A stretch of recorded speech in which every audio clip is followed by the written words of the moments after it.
Welcome to Timely Tips in 10 minutes or less. Coping with Job Loss, Overcoming the Obstacles, Part 1.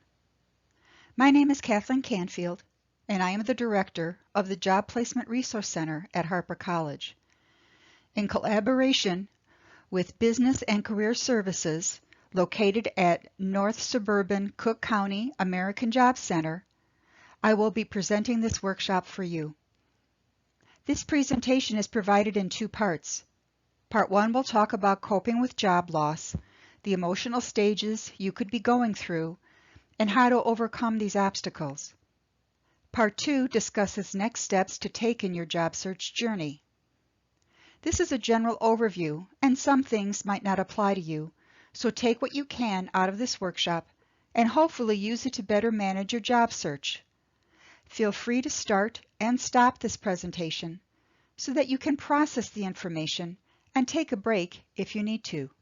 So let's begin. Losing a job can put you into an emotional state. You may be going through one or more of these stages. There are 5 emotional stages similar to when a person faces any kind of loss.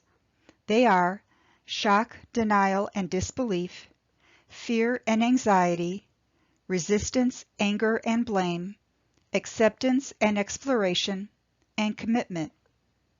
People often move back and forth between the stages, especially the first 3. The pace of the healing process depends on the amount of introspection and inner work that you have done. Let's start with the first one, shock, denial, and disbelief.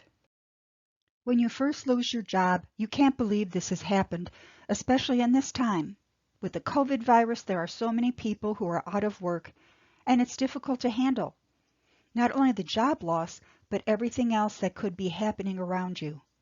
If you have children who need help with their schoolwork, if you have someone in your family who is ill, all of these things just add on to your stress. This can be especially hard for people who identify themselves by their work, their job title.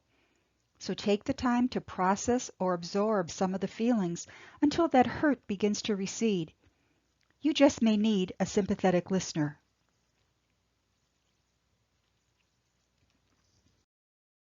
The next is fear and anxiety. Oftentimes it's difficult to let go and resist change. It's hard to think that maybe your job doesn't exist anymore or that the company that you work for has closed. But don't resist the change. Look at this time as a way to acknowledge your fears. Perhaps even write them down. Write down what you're afraid of and then crumble up that paper and throw it away. The key is to start living in the present. This will give you an opportunity to pursue a job, and maybe it's a job totally different from what you were doing. Take this time to look at your skills and how you can transfer to another position. I will talk about that later. Resistance, anger, and blame. Not everyone is angry, but it is common to complain and to blame someone or something like COVID-19 for our situation. And you may doubt your ability to survive the changes, but you will. If you get angry, you will need to deal with that anger, so talking about your concerns with a trusted friend or professional, it will help dispel some of those negative emotions. Some ways to dispel and diffuse that anger could be to exercise, listen to music, take up a hobby, relax in a hot tub or hot bath, maybe meditation or other activities that will help you to reset and refresh. Acceptance and exploration. Focus on a more positive future plan, looking forward to exploring new possibilities, and start to set some goals for yourself.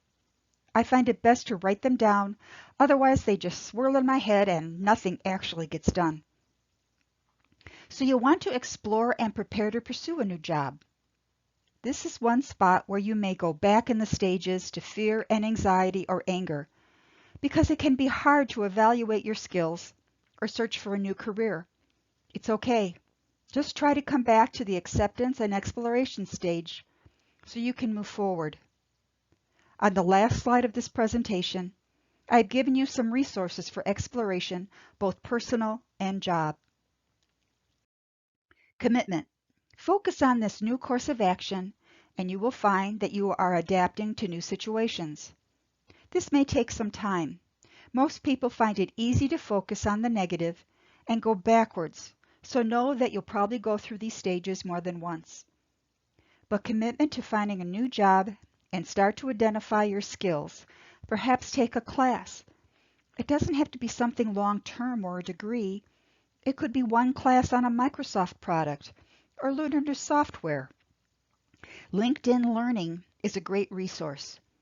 Coursera is free, and there's always YouTube. At Harper, you have access to thousands of learning opportunities to help you learn English, earn your high school equivalency, or prepare for a rewarding career. The Business Career Services Center advisors can assist you as well with training and funding options. So, we can only look at the future as being bright, and we just need to look forward.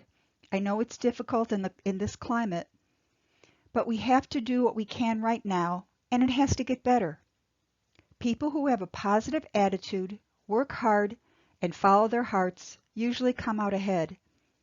This crisis provides them with a stronger sense of self, greater control over their careers and lives, and opportunity to pursue their dreams or positions that offer greater personal and professional satisfaction, although it may not seem like it right now. Let's look at avoiding these common mistakes, things that can happen that derail us. Our bitterness over the past, focusing on how unfairly you were treated, and how angry you still are with your former employer, with the government, with COVID-19. It makes it difficult to approach a prospective employer with a positive and optimistic attitude. The persistent feeling that you were victimized, exploited, or abused will unwittingly transfer to your prospective employer, undermining your efforts to secure a new job. Sometimes a prideful attitude restricts employment opportunities. In other words, pay me what I'm worth. But your skills are only worth what someone is willing to pay. No more, no less. It is easy to begin questioning your abilities, especially after the 5th rejection. But it is most important to continue to believe in yourself and to remain convinced that your persistence and your talents will be rewarded. Did you know that the Beatles were denied a recording contract by a major record label who said, "We don't like their sound. Guitar groups are on their way out"? So make a list of the steps you need to take to minimize the tasks ahead so that you are not overwhelmed. Here are a list of resources that you can look to for information. They are recommended over using Google, as you could be overwhelmed and perhaps not have the best advice. Take a break, and when you are ready, listen to Part 2, Coping with Job Loss, Next Steps.